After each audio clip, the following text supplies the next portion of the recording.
There are two things we're going to learn in the last section of chapter 3, and this is the last lesson that you can learn before exam 1.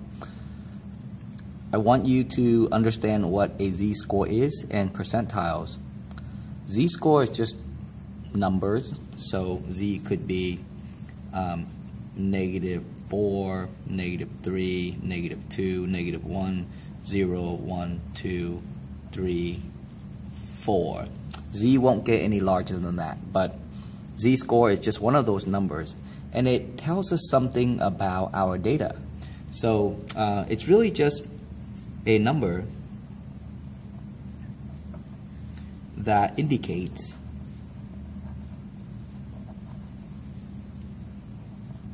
the distance. Another way to say distance is the number of standard deviation,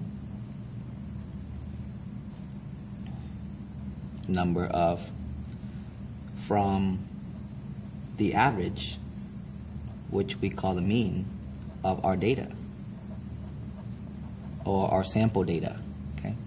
Now remember that z-score is just a number, so don't make that scare you. Don't let that scare you or anything. And there's two ways to calculate the z-score depending on what you're given. Say if you're dealing with a sample data, then the z-score for that sample data can be found by using the following formula. So z equals to, take the score that you're asked to analyze, subtract that to the average of your data, and then divide that by the standard deviation. If you're given a population data,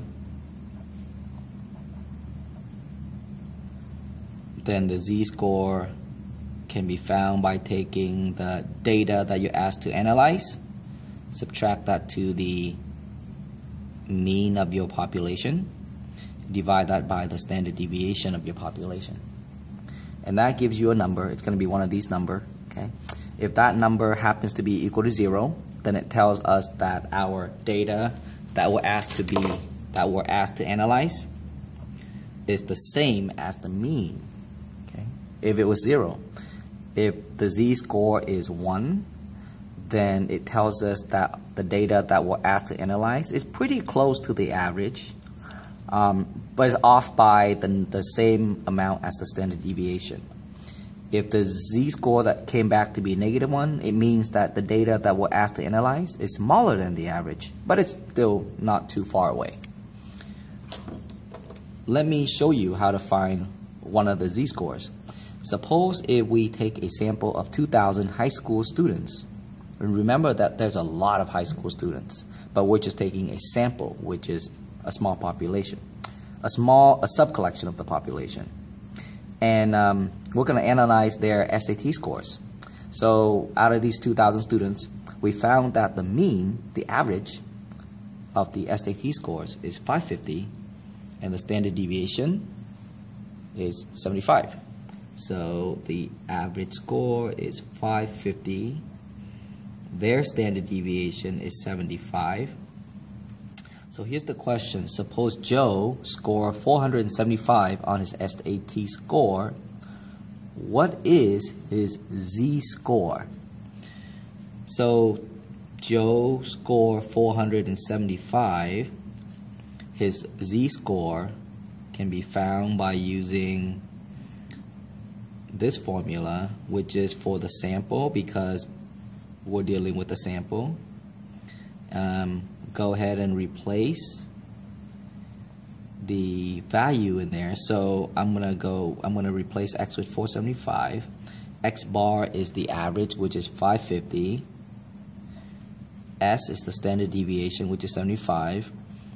475 minus 550 is -75. Divide by 75, you get -1. So Joe has a z-score of -1. Now the question here is, what does that really mean to us? How do we use a z-score to help us judge or decide whether or not Joe did well? All right. So that brings us to what is considered doing well and what is considered not doing well. So the usual value, or things that we consider to be acceptable, is any z-score that is smaller than or equal to 2 but bigger than or equal to -2. So as long as Joe's score has a z-score that's between -2 and 2, we consider his score to be okay, to be normal. And anything that's unnormal, that's not normal, is considered to be unusual. So unusual value would be something that's not acceptable, and actually not acceptable is the wrong word to use. I would say extreme.